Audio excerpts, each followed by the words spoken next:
Bigla ka na naman sa kanan ko sila.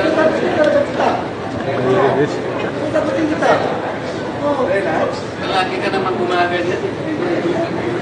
Anong ina-adopt legislation na pinag-usapan? Sino nag-establish? Wala na prior determination. Okay. Let's talk about this. Tawag si Paninya. Mamaya, antayin mo. Antayin mo. Antayin kita dyan.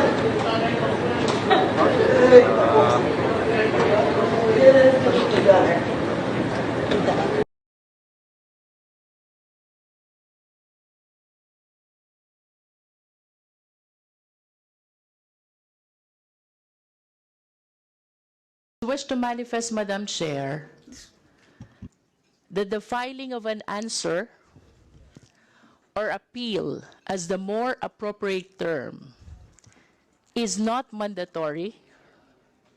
Instead, it is the discretion of the OVP.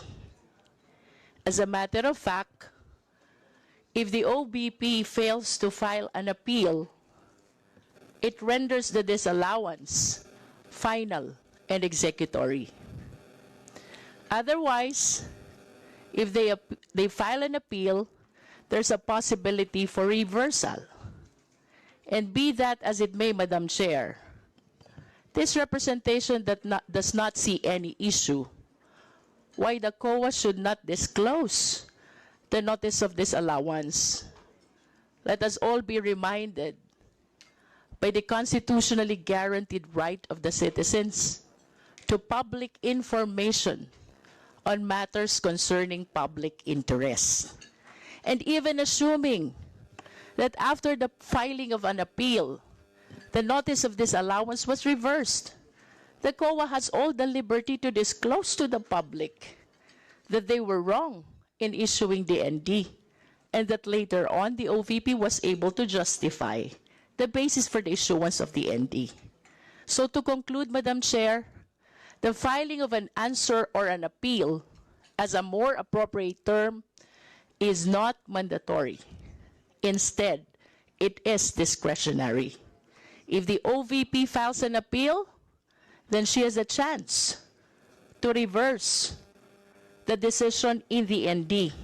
Otherwise, if they opt not to file an appeal, then the ND becomes final and executory. Thank you, Madam Chair. Continuity ng yung flow ng discussion, I'd like to ask only, Mr. Chair, by way of manifestation, is there anybody who is questioning the power of the purse of Congress? Is there anybody who is questioning the legislative function and oversight function of Congress? Is there?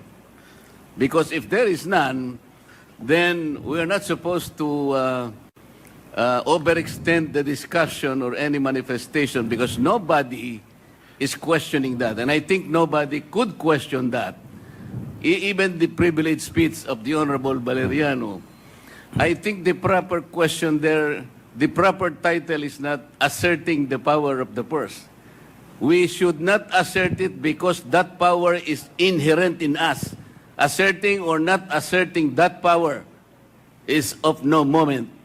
Yun po ay birthright. Yun po is inherent right of Congress. And let me make of record, the office of the Vice President, to my mind, did not undermine the power of the purse. When she personally came in the first hearing and presented herself, including the budget by way of a PowerPoint presentation, she made a presentation, Mr. Chair. And after that, she made a categorical statement that she said, I forgo, Madam Chair, I forgo my opportunity to defend the budget of the Office of the President by way of question and answer, and instead I leave it to the discretion of the House of Representatives on their decision to decide on the proposal as presented. This is a very respectful answer, Mr. Chair. I did not find any offensive remark in that particular statement. She gave the entire House of Representatives the entire discretion, the entire right to decide on the proposal she presented before us. Why would we blame her for saying that she disrespected Congress?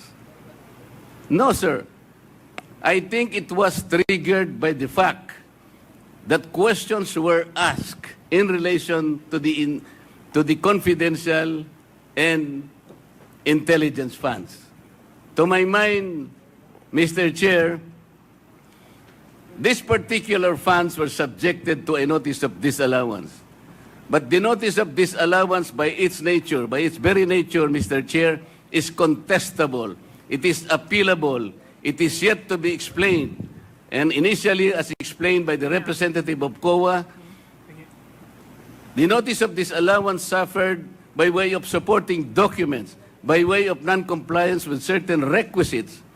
What if the Vice President is able to provide all the supporting documents? What if finally she is able to come up with the requisites required in order for you to consider that all these funds are eventually allowable and they are not disallowed? And chances are she may be able to do that. Hindi po final judgment ang notice of disallowance. As a matter of fact, based on COA's own representation the other day, the Vice President received the notice of disallowance only on August 24, 2024, which means, Mr. Chair, the Vice President has 6 months within which to reply and make an answer. That is correct, Madam COA. So, 6 months is up to February 2025. We should give her all the allowance. We should give her the time. Because 6 months is 6 months. So why are we rushing to make a judgment? As a matter of fact, as I have already initiated earlier, Mr. Chair, when you said that anything we can discuss in this committee provided it is of public interest, and you said that intelligence funds and confidential funds are public interest, but I said, because of our own rules, we should make a prior and preliminary determination that is directly and principally connected to malfeasance, misfeasance, or non-feasance. We have not made that determination. How can we now begin questioning whether or not the intelligence funds covered by an initial notice of disallowance is already directly and principally connected with non-feasance, or misfeasance, or malfeasance? Madam COA, how many agencies of government today are subjected to notice of disallowance? Do you have a number? Parliamentary inquiry What is muna. the parliamentary inquiry of the I would Honorable like to Abante? ask the Honorable Marcoleta, is he rebuking this committee? What is the question, Mr. Chair? Are you rebuking this committee? Why am I supposed to rebuke the committee? I am You not. have been saying things for a while. What? You have been rebuking this committee. You are saying that. We're not blaming the Vice President on this. I asked Honorable the Marcoleta, question. we I asked are the not question. blaming You do not have the right to One determine minute, that. 1 minute suspension is declared by the chair. Move to suspend. Rebuking this committee. What is the question, Mr. Chair? Are you rebuking this committee? Why am I supposed to rebuke the committee? I am You not. have been saying things for a while. What? You have been rebuking this committee.